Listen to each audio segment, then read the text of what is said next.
Section 1, feathered fiends, emus run riot, Australia, land of sunshine, shrimp on the barbie, and bird wars. You bet it's not a joke. In 1932, the Australian government went to war with emus. Yes, those big flightless birds. Picture it, soldiers with guns facing down a bunch of feathery dinosaurs. You couldn't make this stuff up. These weren't just any birds, mind you. Emus are tough. They're tall, strong, and can't be bothered to fly when they can outrun you. After World War I, Aussie soldiers returning home were given land to farm. Problem was, the emus liked that land too. They ate the crops, tore down fences, and generally made a nuisance of themselves. Farmers were fed up. They complained to the government, demanding action. Politicians, always eager to please and maybe get a good photo op, decided to take drastic measures. Thus began the Great Emu War. Section 2. Government says get those emus. Now, you might think a bunch of birds wouldn't pose much of a threat.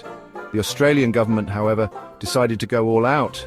They called in the army. That's right, soldiers with Lewis guns, ready to fight for their country against emus. You see, these weren't just a few pesky birds. There were thousands of them. They roamed the countryside in huge flocks, gobbling up everything in sight.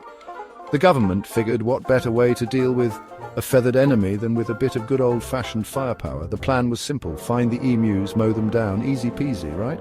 Well, it turns out fighting a war against birds is a bit more complicated than it sounds, especially when those birds are smarter than you think. Section 3. Lewis guns versus fluffy butts. Remember those Lewis guns? Turns out they weren't very effective against the enemy.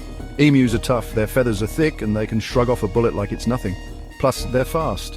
They could easily outrun a soldier, even one with a machine gun. But the real genius of the emu war strategy, they didn't have one.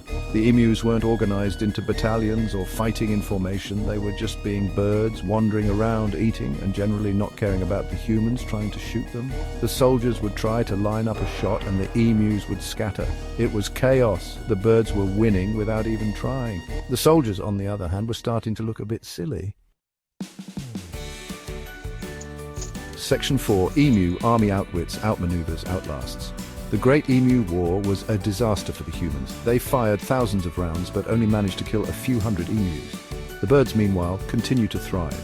It was a humiliating defeat for the Australian army. One frustrated officer famously said the emus fought with the dignity of Zulu warriors, adding that if they had a military division with the emus' bullet-dodging skills, it would be unstoppable. In the end, the government had to admit defeat. The soldiers retreated, leaving the emus to claim their victory. The Great Emu War remains a hilarious reminder that sometimes nature wins. It's a story that proves even the most well-equipped army is no match for a bunch of birds who just don't care.